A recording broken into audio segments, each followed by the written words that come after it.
What is up, you guys? Welcome back to the channel and welcome to another gruesome Get Ready With Me video. If this is your first time seeing my face, my name is Jessica, and in each of my videos, I sit down here with you and I talk about a true crime case whilst I put on some makeup. So if by chance that tickles your fancy, I'd suggest subscribing and sticking around. If not, no harm, no foul. I've got some links for you down in the description, but for those of you who are sticking around, let's go ahead and get into today's case.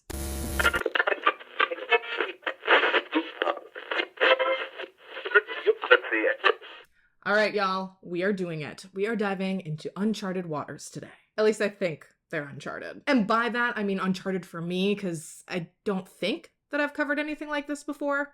Have I? Damn it, hold on, let me check.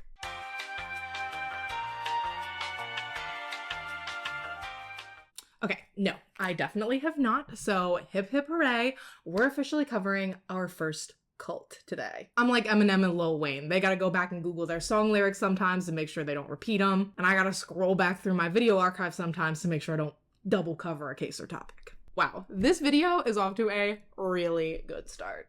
So cults. I feel like when most people hear cult, they automatically think of the same few off the top of their heads. People's Temple, Heaven's Gate, Branch Davidians and the whole Waco mess, Children of God, Nexium, Scientology. Actually, I'm sorry, I'm just kidding. Scientology, please don't send Tom Cruise or Travolta after me. Real talk though, I'm not kidding, because Scientology is about as culty of a cult as a cult can possibly be. But what I'm getting at here is that I feel like, well, sure, there are definitely some very scary, well-known, notorious, infamous cults out there. But what's even more disturbing, in my opinion at least, is the larger number of cults that are out there just seemingly flying right under the radar. Like when I started researching today's story, and it dawned on me that in my 31 years and some change, I had never heard of this group of people. Girl, my flabbers was gasted. How is this not one that people are talking about more? Are they?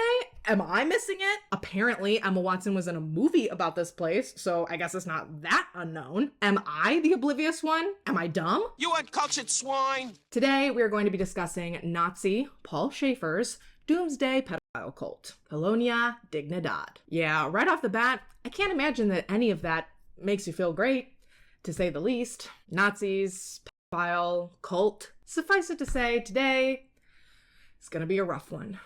You've been warned.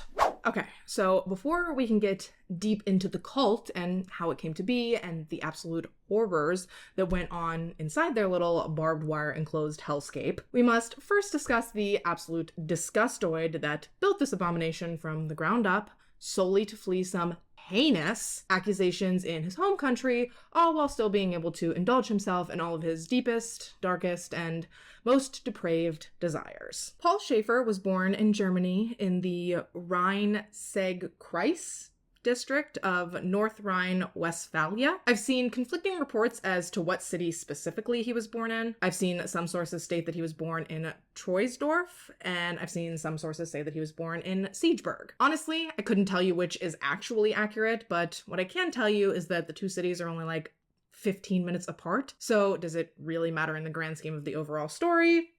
Probably not. Paul was one of 3 sons born to his Lutheran parents, Anna and Jakob Schaefer. He spent his entire childhood and young adulthood in Germany, and growing up, he wasn't the best. He wasn't a good student. He wasn't necessarily what you'd call book smart. He didn't get good grades. His teachers really didn't care for him all that much. I think their exact review, if you will, was that he was a poor and clumsy student. And boy, if they did not hit the nail on the head with the clumsy thing, y'all, wow. And I know what you're probably thinking. You're probably sitting there like, Jessica, most kids are clumsy. And while sure, most kids are not super coordinated, I can still guarantee you that most kids out here aren't stab your eye out with a fork clumsy like little Paul was. No, I'm not kidding. When Paul was 11, I think it was, he was trying to untie his shoe with a fork and his hand slipped and he quite literally stabbed out his own right eye.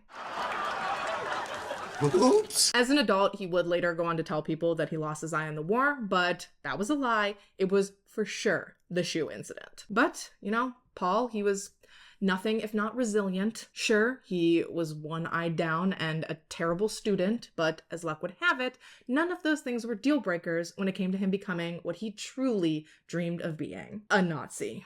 Yes, as a young lad, Paul joined the Hitler Youth, which was basically like Boy Scouts for little Nazi boys, as in the uniform for this club was quite literally a tiny miniature Nazi uniform. And what's crazy is that the Hitler Youth was created over a decade before Hitler actually took power. The group was created in 1922, but Hitler didn't officially take over Germany until 1933. I mean, I think he tried a couple times before that, and he was obviously well known politically prior to his actual reign of terror, but either way, when the Hitler Youth Group began, it began as a voluntary boys club with just barely over 1,000 members. However, when Hitler took over, he did make membership mandatory, and he also did away with any other available boys' youth organizations. So this took membership to over 5 million kids, which is crazy in and of itself. But then towards the end of World War II and Hitler's reign of power, membership topped out at 8 million. Then, from my understanding, membership began to decline steadily until the group was officially defunct sometime in 1954. But yeah, tell me that is not the shit that nightmares are made out of. Millions and millions of little Nazi kids running around training for war? That is scary. Sure, it didn't start out like that. It started out more like an alternative to Boy Scouts, I guess you could say. Camping trips, singing, crafts, hiking. But then as time wore on and the war was looming, the group truly became more of a mini military than anything. It went from fun outdoor activities to centering solely on weapons training and survival. Just imagine that for a second. Imagine one day you send your kid off to Boy Scouts and he comes home a full-blown Nazi. Was there a membership fee for this? Because I'd be asking for my money back. That would not have been what I had signed up for. Paul, on the other hand, he loved that shit. He loved Hitler and Nazism so much that it's even rumored that he desperately tried to join the SS, but evidently he was denied. If I had to guess, I'd assume it was because he didn't meet the physical requirements. Probably because he was missing a peeper, but regardless, he didn't get in. So during the war, he actually ended up working as a nurse and an orderly at a field hospital in France. To the best of my knowledge, he held that position right up until the end of the war, right up until Germany surrendered and Hitler supposedly self-exited. Because there are definitely rumors out there that he is still alive. Well, not alive now, obviously, that would be absurd, but that he didn't actually die in 1945 like it's recorded that he did. He was only ever identified by his dental records. They never actually found his remains, so they couldn't identify him by his stupid-ass little mustache. But where the controversy comes in is that evidently Hitler wore dentures. So couple that with the fact that his remains were never found and a couple of supposed sightings of him following his death.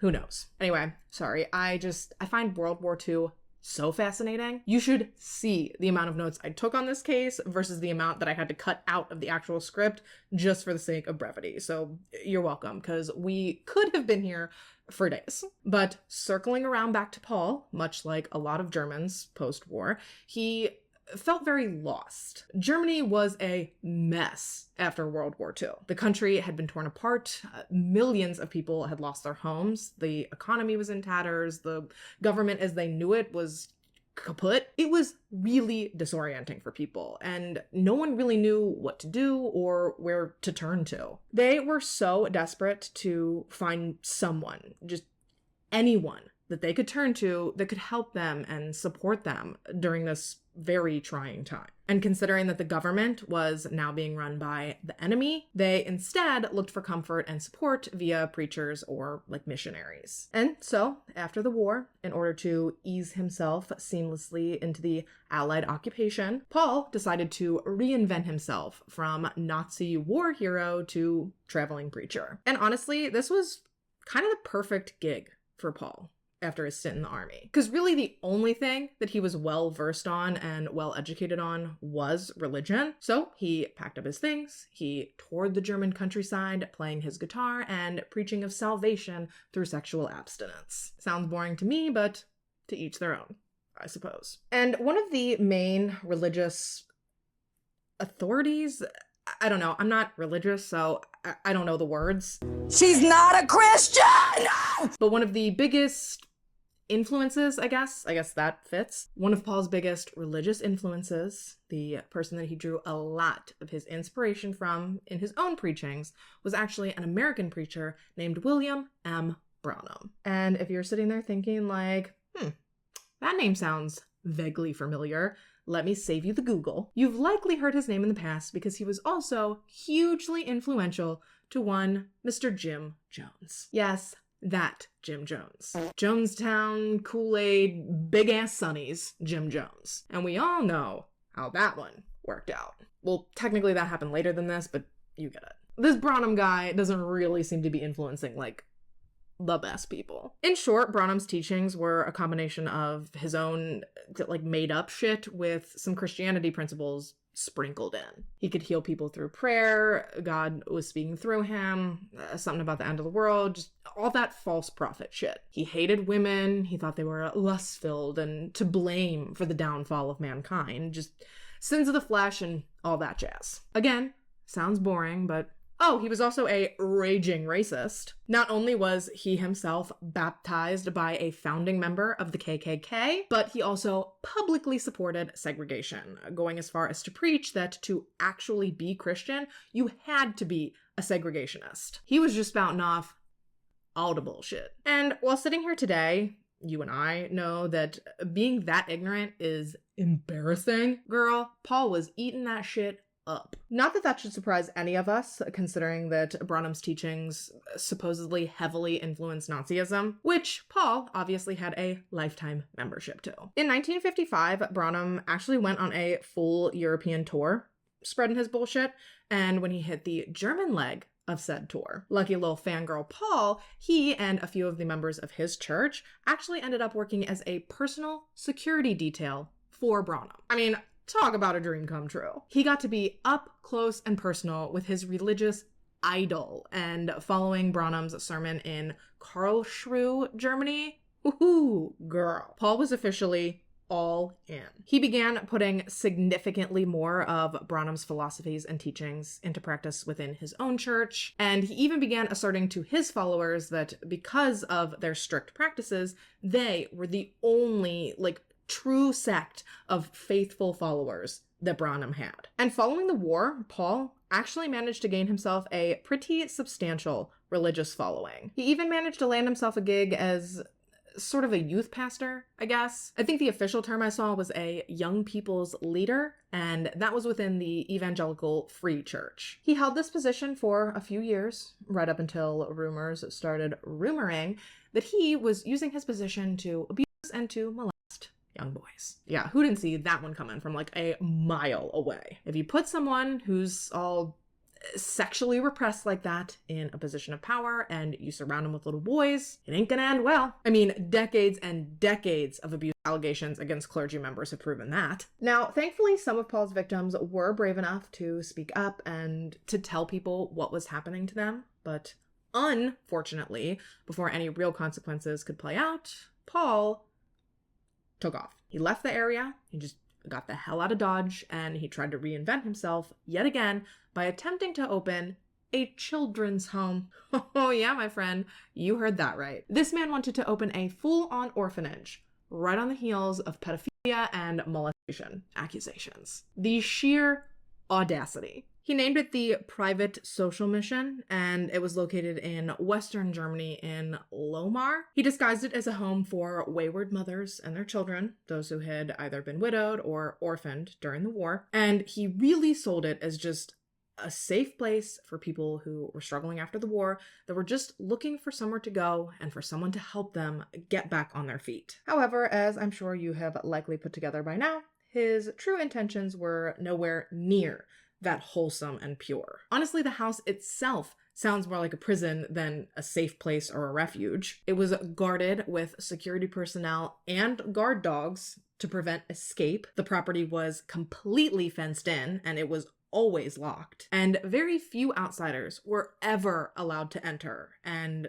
no one that was on the premises was allowed to leave without supervision once they had registered. The children always appeared malnourished, and they were kept away from the outside population. They weren't allowed to speak to anyone, and almost everyone that came through the property was also forbidden from speaking to them. And this nightmare went on like this for over 3 years, right up until Paul's nasty little past started to catch back up to him. In 1961, Paul caught wind that an arrest warrant had been issued for him, I'm assuming in relation to his crimes back at the Evangelical Free Church. Honestly, I don't know for sure if that's what the warrant was for, or if it was for some other tomfoolery, but bottom line, the walls were closing in on Paul, and he knew that he needed to get out of Germany stat. And there's a few different stories floating around out there as to how exactly he fled and what route he took and who helped him and blah, blah, blah, blah, blah, blah. But the story that I feel makes the most sense, as a historian.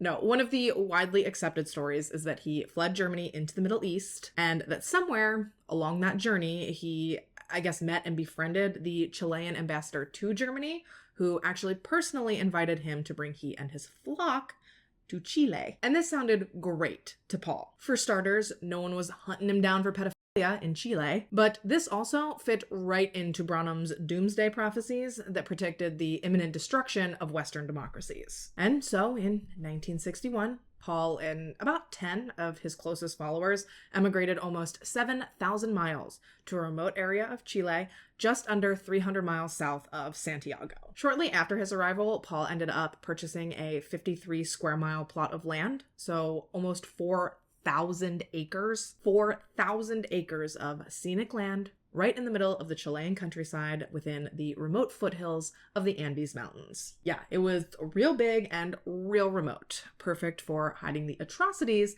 that he intended to act out there. And if you're wondering, hey, how did this barely educated, one-eyed Nazi have the money to afford 0.1% of the entire country of Chile? Well, the answer to that question is quite simple. In the 6-ish years since the war had ended and since he'd started preaching and amassing a following, Paul had been routinely collecting at least 10% of his followers' earnings. And evidently, 10% across a couple hundred people appears to have lined his pockets relatively well. Well enough, at least, to create his own little Germany, which he named Colonia Dignidad, or the Dignity Colony. Now, my guess is that that name stems from his plans to keep the colony as German as possible, and obviously we know that at that time, most Germans widely believed that other Germans were the only other dignified and worthy people. And Paul wasn't just stopping at upholding traditional German principles and values, but the buildings within the commune were German cottage-esque. The boys wore lederhosen. The girls probably wore drindles and them big-ass Leia buns. I'm just kidding. The only point of reference I have for that is the German lady from Dodgeball. I don't actually think that the Leia buns were German at all. I think they were actually inspired by indigenous women and Mexican rebel women, so not German in the slightest. But, it doesn't matter the point of the story. So moving on. The point that I was trying to make before I veered wildly off course was that Paul was devoutly committed to his German roots, and he wanted his cult and his followers to look and act the part. And that brings me to the next thing that you all are probably wondering, which is, why would anyone follow this horrible man anywhere? The fact that the original 10 went with him is bad enough, but the fact that at its peak, there were over 300 people living on this compound, how did he manage that? Well, with the cult leader starter pack, of course. Charm, charisma, and false promises. Not only did he basically threaten his followers as he was leaving that the Russians were coming to occupy Germany and turn them into a communist nation, but he also basically promised to give them everything they'd been lacking since the war had ended. Safety, stability, peace, and happiness. He promised them that his colony would be culturally pure, operating on conservative values and with strict adherence to the Bible. He basically presented Colonia Dignidad as a beautiful safe haven for those who'd been devastated by the war, a place where they could come and work together and help to provide for one another. An environment where no one would have it better or worse than anyone else because everything in the colony would be equally divided among the residents. Which sounds a lot like communism to me, my guy, but what do I know? But I guess he was like super charismatic when he described to people that they'd be abandoning Germany to avoid communism just to come and live in Chile under communist principles. If nothing else, I think this all serves to prove how in shambles Germany really was after the war. So when Paul promised them this like self-sustaining German utopia, basically designed to capture the essence of pre-war Germany, it made people willing to overlook Paul's past and to put their faith in him as someone who was looking to provide them with a happier and more godly life. Paul even arranged for the colony to have their own like independent propaganda-style press operation, and they frequently released videos of the colony in an effort to portray to the world that it really was this like perfect little idyllic slice of German paradise. These videos basically showed the people of the colony living exactly how Schaefer had promised them they would. Kids playing, men working on farms, women baking, people were churning butter, and little girls were working on embroidery projects. Straight up Little House on the Prairie type shit, but, you know, make it Nazi. To the outside world, Colonia Dignidad really was just a lucky, hardworking group of people leading a very happy and very structured life. Never in their wildest dreams could they have ever imagined the true horror that was going on within Paul Schaefer's commune. For starters, let me give you a little insight into the structure of the commune itself. I already mentioned that it was about a 53 square mile plot of land, and because it sustained itself and essentially governed itself and regulated itself, it's often referred to as a state within a state. Far and away, the main economic source for the colony was its booming agriculture, but over the years, it also became home to a school, a hospital, 2 airstrips, and at least 1 airplane, a restaurant, and a power station.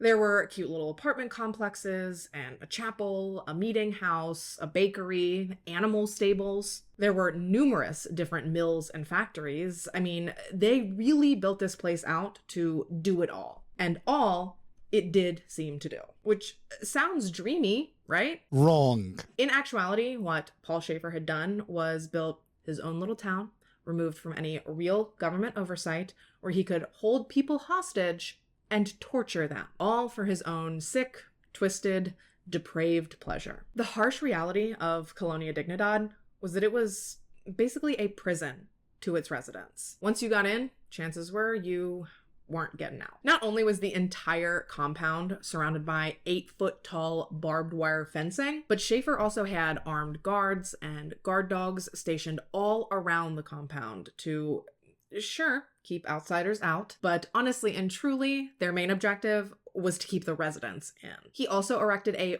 5-story guard tower that was tall enough to give the guard manning it, at minimum, an hour's worth of warning if anyone was to attempt to escape from anywhere within the compound. But don't worry, because if that guard happened to miss you, there were dozens of motion sensors and cameras camouflaged all throughout the compound that would alert Schaefer to any potential runners. Honestly, for a man with only one real eye, homeboy was vigilant as hail. Vigilant and terrifying, apparently. After settling his people into his compound, this once lively and charismatic preacher began to take on a dark and intimidating presence. Those under his control have even gone so far as to say that just a single glare from Schaefer could paralyze you with fear. Along with forcing everyone within the compound to refer to him as Tio Permanente, which translates to permanent or eternal uncle, which is hella creepy and traumatizing in and of itself. But y'all, this man stayed coming up with new and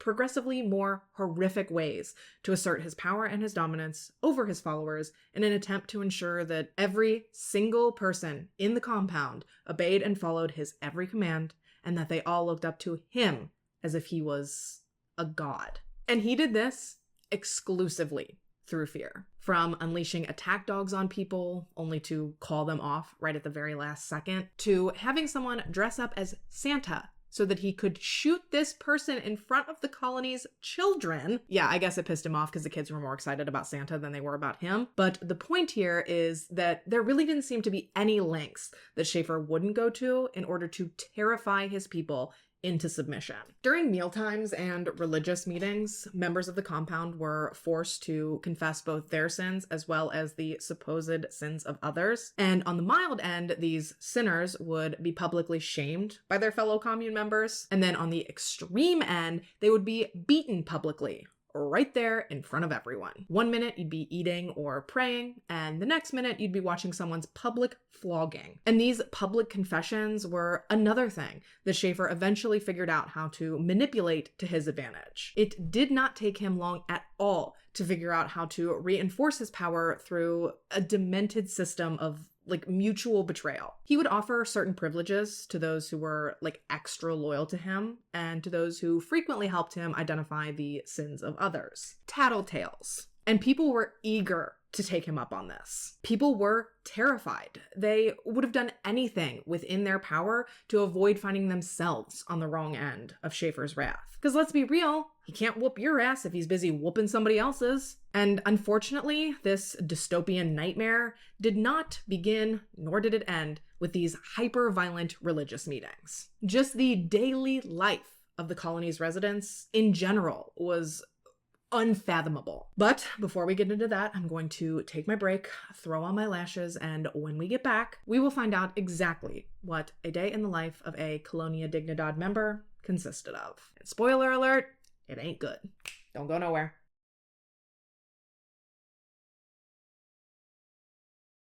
All right, so we're back, and just before our break, we were getting into what life in the colony truly looked like. And honestly and disturbingly, it actually had a lot of hallmarks of a concentration camp. I mean, that tracks because of Paul's Nazi background, but it's still incredibly unsettling. Pretty much from the moment these people's toes touched down in Chile, they were stripped of everything they had ever known, and they were thrust into a life that vastly missed the mark of what they were promised. For starters, families were separated almost immediately upon entering the colony. People were stripped of a majority of their personal items, and then they were divided into different dorms based on age and sex. Even children as young as newborn babies were separated from their mothers and grouped together to be cared for by nurses. Essentially, Paul's goal with this was to prohibit traditional familial connections. Instead of being raised or living in your personal nuclear family unit, residents lived in groups of roughly 6 people, overseen by an aunt or uncle, and forbidden from knowing or socializing with their biological families. There were very few traditional families allowed within the colony, and it's theorized that this dynamic was only permitted for Schaefer's most devout followers. By age 7, children were considered ready for work, so rather than being sent to school like they should have been, they were instead turned out into the fields to become more manual labor. For 12 to 16 hours a day, children were expected to tend to the fields in blistering heat with little to no food or rest, and definitely no compensation. Yeah, despite the fact that the colony's agricultural business was incredibly profitable, none of the colony members ever saw a single dime of that money. They were instead told that their work was for the good of the colony, and that just was it. They were given 1 rest day a year, just a couple of hours of sleep at night, and more often than not, they were sustained on bread and either water or tea. It was absolutely miserable, just so unbelievably brutal. It did not take people long to realize, oh, we fucked up. But by the time they had this, light bulb moment, for the most part, it was too late. Not only would it have been extremely difficult to say out loud, whoops, I ruined my family's lives. But then, even once they'd come to terms with it, what were they going to do? They were so far removed from everything and everyone that they had ever known. And they were trapped in this like heavily guarded barbed wire prison out in the middle of the Chilean jungle. And that's without even factoring in that every single day they were witnessing their peers being beaten and tortured into submission if ever they dared to speak up or to resist their orders. Because if I haven't made this abundantly clear, if I haven't hammered it home enough at this point, we're dealing with Nazis here. Torture? That's their specialty. That's their bread and butter. They're pros at that. Sure, people who resisted the way of the colony were frequently beaten as a means of quick punishment. However, repeat offenders or repeat protesters would be removed from their dorm, taken to the colony hospital, and force-fed different drugs. Typically, these were pharmaceuticals meant to treat either schizophrenia or epilepsy, so they'd be drugged, they were imprisoned, or in extreme cases, they would be permanently silenced, if you catch my drift. And what's really messed up is that you didn't even actually have to disobey or to resist orders to find yourself in Schaefer's little torture chambers. Boys were routinely snatched right out of their beds at night and taken to the Nukra, which is short for New Hospital in German. They were taken, strapped naked to metal beds, blindfolded, and tortured with electric cattle prods. Boys who screamed or resisted were plunged into tubs of ice water before being returned to their torture table and administered more shocks. And all of this was done just because he could. Girls would be taken and tortured just for being born female, as if we can control that. But Paul thought that women were inherently sinful, just plagued by sexuality. And once puberty hit, we just cannot control our sexual urges then. So his solution? Well, like the boys, the girls would be yoinked out of their beds at night, taken to the hospital, strapped down, and sterilized via brutal electrical shocks to their lower regions. Electric cow prods would be inserted into these girls, and they would just be lit the fuck up until their reproductive systems were completely destroyed. It is just horrific, and believe it or not, it still gets worse. And that is because, along with quenching his thirst for torture, Paul also used the colony to satisfy his desire to abuse little boys. In a routine that has since been described as ritualized, organized, and perfected, Paul would summon his cronies to go and receive specific children. Yes, he cherry-picked each and every one of the little boys he abused. He specifically requested them, and then they would be taken from their beds and brought to his room, where he would... I don't have to go into detail, nor do I want to. If you can imagine it, he likely did it to these poor little boys. And I'm talking boys as young as 6, maybe 7, and more often than not, Paul was abusing 3, 4, maybe even 5 boys every single night. And what were they supposed to do about it? They were completely at this man's mercy. They were trapped. By this point, they'd been separated from their parents for God knows how long, and they had no one that they trusted and no one that they could turn to. The closest thing they had to any sort of parental figure were these aunts and uncles, these adults who not only strictly enforced the rules of the colony, but these people worshipped their abuser. They presented being abused to these kids as if it was an honor and a privilege to share a bed with their supreme leader. And the irony here is that during the day, this man is preaching sexual abstinence and asserting that sex is a sin. But then behind closed doors, he's bringing these boys in every night just to have his way with. It was so scary for these poor kids, and it was confusing. And forget fighting back, because if we've learned anything up to this point, it's that if you resist, things are likely going to just get even worse for you. And that was exactly the case for the boys who dared to fight back against Paul and his bedroom routine. These resistors, as they were dubbed, were more often than not taken off to be subjected to intense torture meant to suppress their sexual instincts. And this was done very similarly to the sterilization of the girls. These boys were being restrained and repeatedly shocked in the testicles by cattle prods until, I guess, the job was done. And by the way, every child in this colony was fair game to Paul. Even the children of the leadership, or the children of Paul's closest confidants, were not spared his abuse. In fact, some of these people became so loyal to Paul and had their noses so far up this man's ass that they sat back and they served him up their own children on a silver platter. This man had truly turned this commune into his own pedophilia playground, and it makes me physically ill. And yet, somehow, from the outside looking in, Colonia Dignidad appeared to still be a perfect little slice of Germany. Just a happy, cheerful, hardworking little Christian community. Not only did its booming agriculture business help to gild its sinister image, but over the years, the colony also began to attach a charity program to its school and to its hospital. Yes, in order to grease the wheels with the government, the colony began offering support to rural Chilean families in the form of free education and free health services. So, of course, the government, they were all about the colony. And Paul wasn't just rapidly establishing relationships with local police, judges, and powerful right-wing groups, but he also requested and was granted tax exemption status,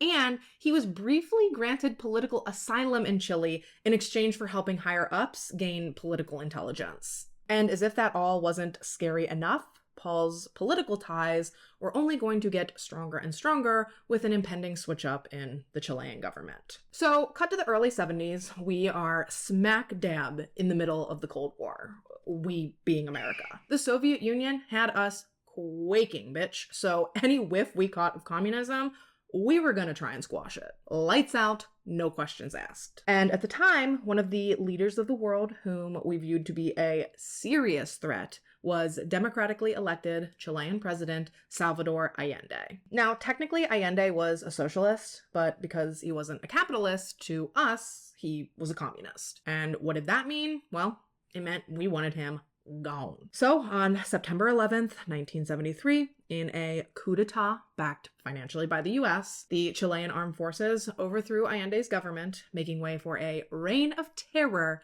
led by Augusto Pinochet. Following the coup, Pinochet went on to rule Chile in a military dictatorship for almost 20 years. Thousands would die throughout the course of Pinochet's rule, and that time period as a whole would eventually come to be known as one of the darkest times in Chilean history. If you saw my video on Isabella Nardoni, this all likely sounds very similar to the Brazilian coup of 1964, and that's because it essentially was exactly the same thing. As soon as Pinochet took power, he basically declared war on anyone he viewed as a socialist, a leftist, or a political critic. If you weren't Team Pinochet, you were in trouble. But as I'm sure will surprise none of you, given Pinochet's outspoken hatred of communism and socialism, Paul Schaefer, the eternal uncle, big boner for Pinochet. And much like he controlled the information released to the public about the colony, he also controlled the information that the colony saw about the outside world. And this meant that everything they saw regarding the political climate in Chile at that time was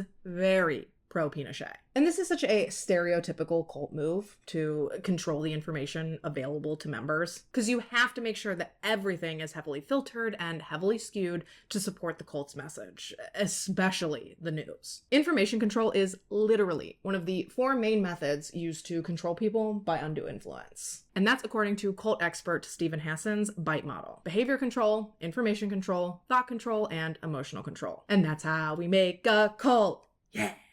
And unfortunately, since trash attracts trash, it did not take long for Pinochet and Schaefer to realize that by combining their efforts, they could form what they saw to be a very mutually beneficial arrangement. You see, Schaefer needed the government to keep overlooking his depravity and to continue letting him run his prison cult, and Pinochet needed somewhere that he could imprison and torture his political opponents. So the colony gave unfettered access to its land and to its facilities to Pinochet and his secret police force. They would seek out and capture these anti-Pinochet political dissidents. They would transport them to the colony via underground tunnels. Yes, the very same tunnels that are rumored to have helped transport and house Nazi war criminals like Joseph Mengele and even Hitler. Now granted, I don't think those rumors have ever been proven as fact, but that's neither here nor there. I'm simply pointing out that these tunnels were apparently multifunctional. Anyway, once they had these people captured and detained in these underground prison bunkers at the colony, they would then mercilessly torture them for any and all information that Pinochet believed they had. And not only was Schaefer said to have participated in some of these interrogations, but it's also believed that he happily taught DINA agents more sophisticated methods of torture. The DINA, by the way, is the secret police force I referenced before. It was essentially Pinochet's equivalent of the Gestapo, and during the working relationship between they and Colonia Dignidad, thousands of prisoners were interrogated, tortured, and killed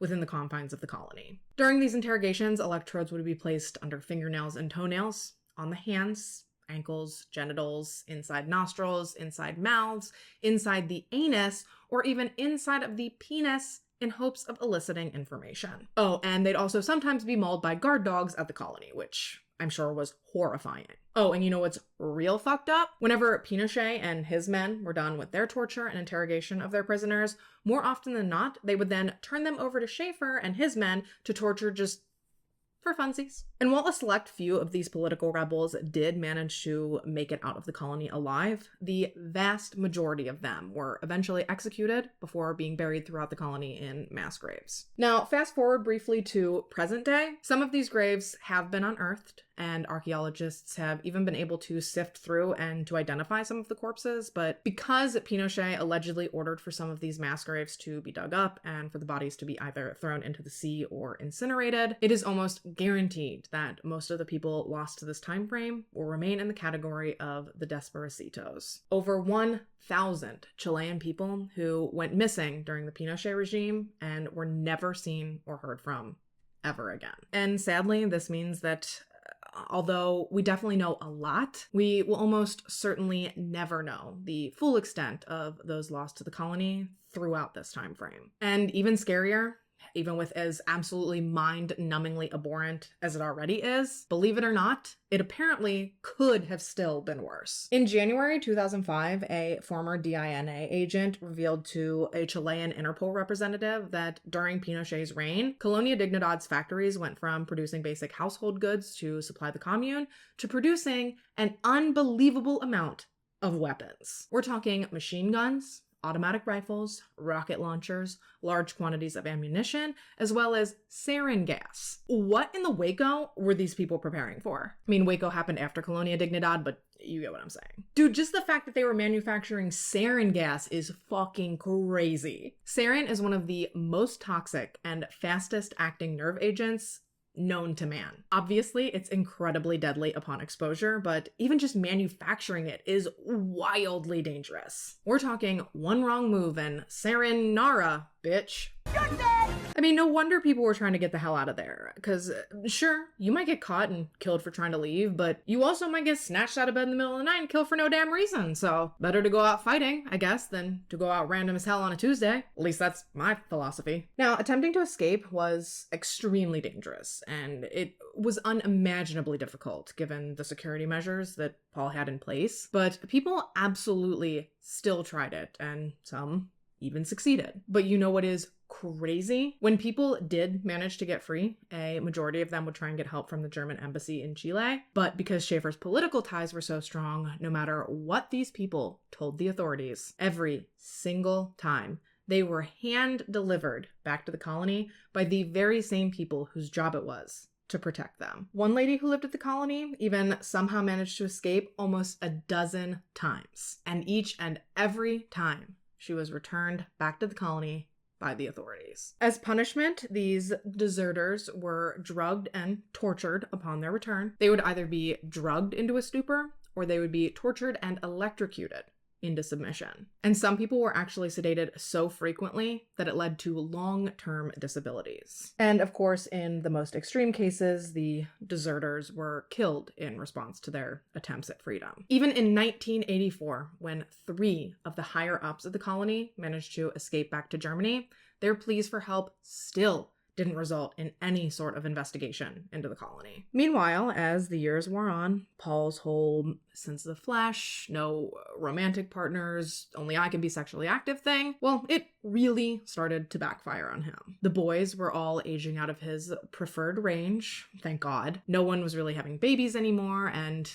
as is the circle of life, especially when you're bumping people off left and right, numbers within the colony gradually began to dwindle. Now, this whole time, Paul had basically been importing children to the colony from Germany, assumably illegally. But even so, the numbers continued to drop, and so he did something pretty unprecedented. Paul, Mr. Nazi, Mr. Aryan race, Mr. cultural and racial purity, he decided to open the colony doors to surrounding locals, basically facilitating illegal adoptions of local children. Because remember, these people have no idea what life inside Colonia Dignidad is really like. All they had ever seen was Schaefer's neatly packaged little propaganda videos presenting colony life as beautiful, disciplined, and pure. And now, this magical place wants to open their doors to them. It was like a dream come true. Or so they thought. Let's face it, we all know that most of the time, if something seems too good to be true, it probably is. And this was definitely one of those times. These poor parents thought that they were being given the opportunity to give their children a better life, when in actuality, they were voluntarily sending their children into a labor, torture, pedophilic prison. But while it was absolutely disgusting and reprehensible that Paul was able to funnel in this new wave of innocent children, all under false pretenses, the one good thing I can say is that this decision, in the long run, would actually be his downfall. That and the return of democracy to Chile. Which is like mad ironic, considering he was so damn terrified of communism that he didn't even see democracy lurking in the shadows, ready to take him out at the knees. Jesus!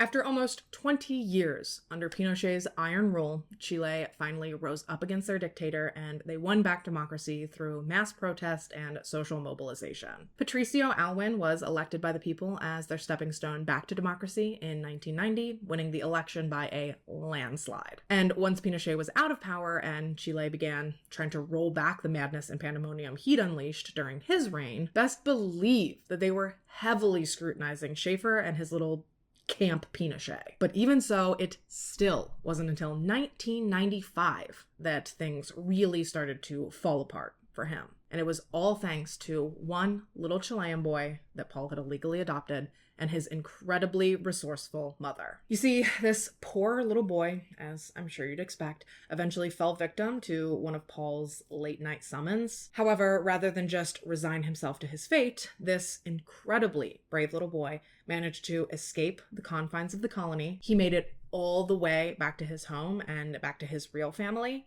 And as soon as he told his mother what had happened to him, what this supposed supreme leader had done to him, ooh, girl, it was on. Rather than go to the local authorities, of whom she knew were still mostly wrapped around Paul's arthritic little fingers, this mother instead made the 250-mile trek to Santiago, where she desperately hoped she could find someone impartial to report what had happened to her son to. And thankfully, by the grace of whatever you believe in, she managed to find just that. These allegations, combined with numerous other allegations starting to come out, finally saw Paul's fall from grace. Frustratingly though, because he knew charges were likely headed his way, Paul did manage to flee Chile, just as he had fled Germany all those years ago. But thankfully, with Schaefer gone, in order to preserve the colony and to prevent authorities from questioning the new leadership, anyone who wanted to leave the colony was finally granted their freedom and granted back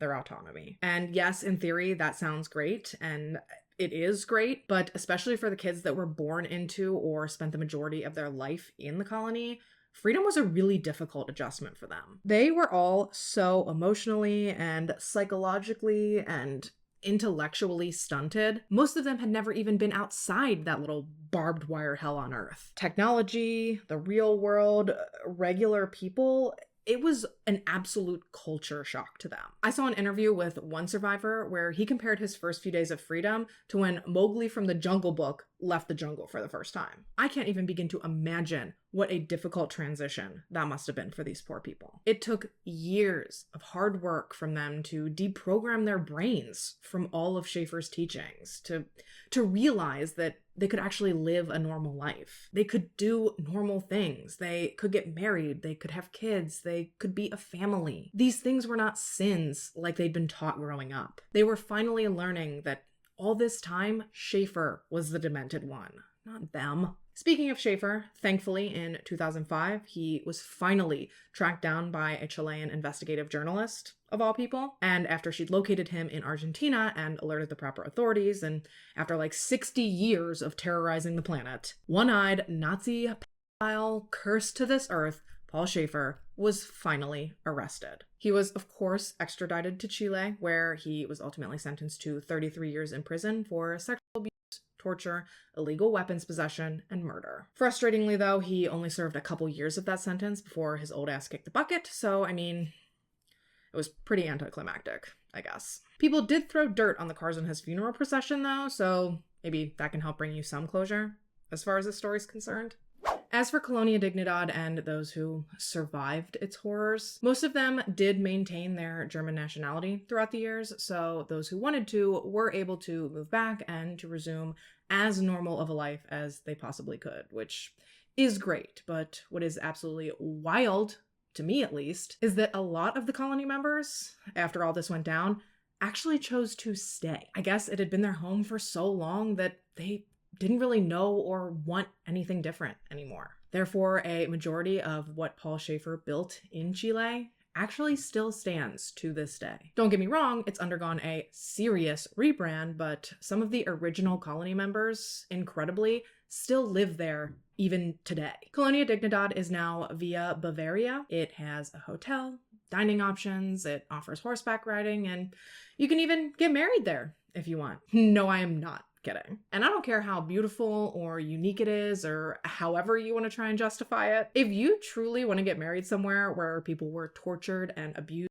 and massacred like this, you need to get your fucking head checked, because something ain't right up there. In 2017, after years of lawsuits brought against both Germany and Chile for their negligence, the German government did create a fund of roughly 3.5 million euros to aid the victims of the colony. The fund was meant to provide a one-time payment of up to 10,000 euros per person, as well as financial aid towards their utility and medical bills. There's also said to be plans to create a social security fund for the elderly victims who don't stand to benefit from the German pension system, which, yes, all sounds good, but as far as I was able to tell, only a few dozen victims of the colony have received their payment, while over 100 others continue to wait. And I mean, let's be honest, no amount of money could ever make up for what these poor people were forced to endure because the governments who were supposed to protect them turned a blind eye in order to protect their own interests instead. For decades, Paul Schaefer was allowed to abuse,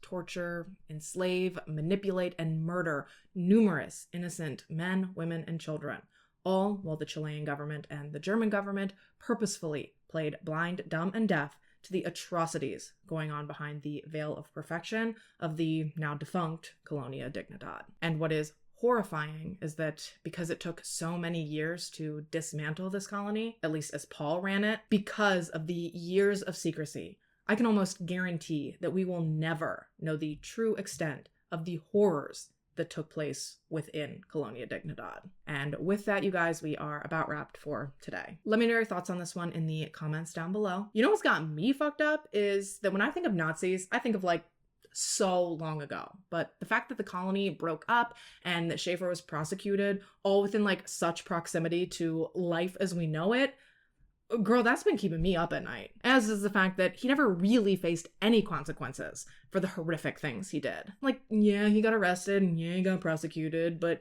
he lived the majority of his life completely free while raining absolute terror on so many people. I just hope that anyone that lost their lives to this god-awful place is now resting peacefully. And I hope that the survivors have gone on to find peace and closure, and that they've gone on to live happy and free and fulfilled lives since their escape. As always, I want to thank you guys so much for watching this video and for listening to this story. If you have a case or a topic you'd like to see me cover, please fill out the case submission form that I have linked down in the description. And if by chance you're interested in anything about the makeup, I will make sure to have all of the information and the links for the products I used today listed down there for you as well. If you haven't already and you'd like to, go ahead and subscribe to my channel. I put out new videos every 10 days. The date of my next video should currently be on the screen here for you, but if you turn on your post notifications, you'll always be notified when I do post, and you'll always be sure to catch me back here in my next one. But until then, stay safe and have a good week. Bye! My ear fucking creeping out? I find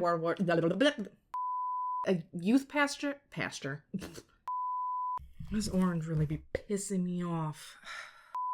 Back at the ooh.